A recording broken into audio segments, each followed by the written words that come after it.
महाभारत के युग में धर्म और अधर्म की लड़ाई के बीच खड़े 5 योद्धा, जिन्हें हम पांडव के नाम से जानते हैं, उनके जीवन की एक ऐसी घटना है जिसमें हर मोड़ पर रहस्य छुपा था।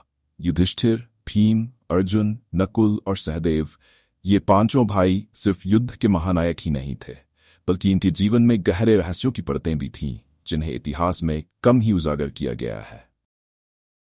कुरुक्षेत्र युद्ध से पहले युधिष्ठिर के मन में एक गहरा संशय था।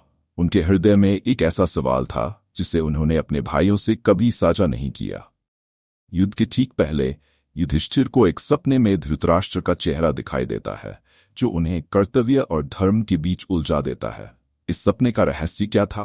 क्या युधिष्ठिर को कोई संकेत मिला था?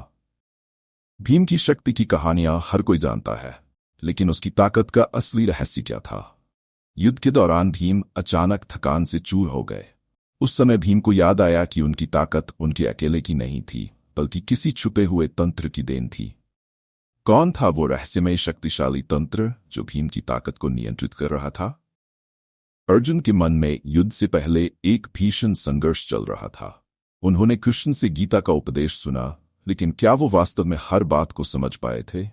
अर्जुन को युद्ध के बीच एक ऐसा संकेत मिला जो उनके भविष्य को बदल सकता था, लेकिन अर्जुन ने उस संकेत को अनदेखा क्यों किया? कौन था वो गुप्त व्यक्ति जो अर्जुन के मन में भ्रम पैदा कर रहा था?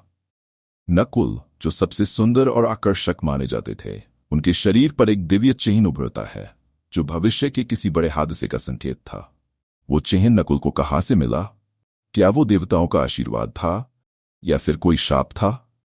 नकुल इस चिन्ह के रहस्य को समझ नहीं पाए, लेकिन यह चिन्ह पांडवों के विनाश का संकेत बन सकता था। पांडवों ने युद्ध जीतने के बाद एक गुप्त संकल्प लिया था, जिसे किसी ने कभी नहीं जाना। वो संकल्प केवल 5 भाइयों के बीच था, और इसी संकल्प के कारण उन्होंने महाभारत के बाद अपना जीवन वनवास में बिताया। इस संकल्प के पीछे की सच्चाई क्या थी? क्या वो संकल्प मानवता के भविष्य से जुड़ा था, या फिर ये एक शाप था जो उनकी ही जीत पर भारी पड़ा?